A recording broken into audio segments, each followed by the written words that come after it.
Apa yang harus kita lakukan apabila lupa Jumat, jumlah rakaat ketika sholat, dan bagaimana tata cara sujud sahwi?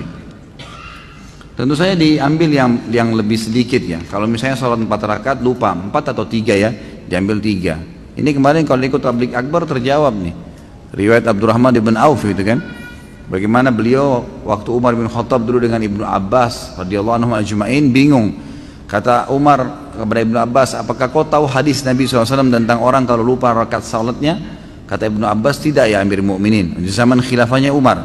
Lalu kata Ibnu Abbas, apakah anda punya informasi? Kata Umar, tidak ada.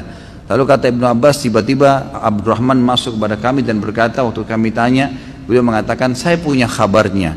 Kata Nabi SAW, kalau seseorang kalian sedang sholat, kemudian dia lupa 2 atau 1 kali dia sholat, dia pilih 1. Kalau dia ragu 3 atau 2, dia pilih 2. Kalau dia ragu 4 atau 3, dia pilih 3, gitu kan? Kemudian dia sebelum salam sujud sahwi 2 kali atau 2 kali sujud. Dan sesuai kita sebutkan, sujud sahwi boleh membaca bacaan-bacaan sujud, dan diantara duduknya tidak usah ya, baca apa-apa. Jadi begitu selesai tahiyat, sudah selesai, sebelum salam sujud, baca 2 sujud, kemudian duduk, nggak usah baca apa-apa, sujud, baca lagi bacaan sujud, kemudian duduk baru salam. Ini kalau kita mengingat kelalaian kita sebelum salam.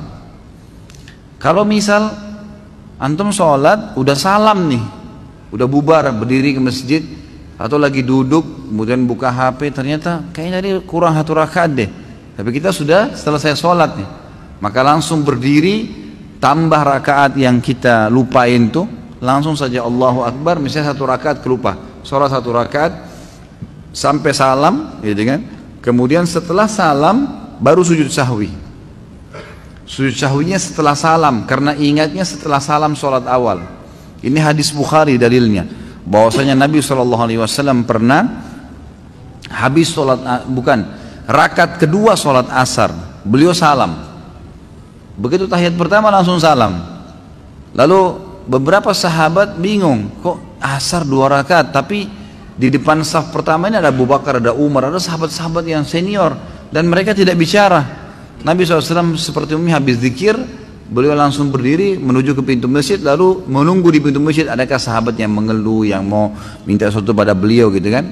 Sampai ada satu sahabat Badui datang kepada Nabi mengatakan, ya Rasulullah, apakah sekarang sholat asar sudah berubah menjadi 2 rakaat, atau anda lupa, turun wahyu nggak menyampaikan itu? Kata Nabi, saya tidak lupa, kan gitu. Dan tidak ada wahyu turun, artinya Nabi yakin ini 4 rakaat beliau kerjakan. Ini hadis sahih riwayat Bukhari. Lalu kata Nabi SAW dalam riwayat lain dikatakan memegang tangannya orang ini lalu berkata, masuk ke masjid, kebetulan sahabat belum bubar. Apa benar yang orang ini bilang? Benar nggak saya tadi cuma 2 rakaat? Kata sahabat, benar ya Rasulullah. Langsung dalam riwayat ini Nabi SAW hadap kiblat, bertakbir, semua sahabat ikut, menyempurnakan 2 rakaat sampai salam. Setelah salam baru sujud sahwi. Berarti memang kalau ingat setelah itu sujud sahwinya setelah salam.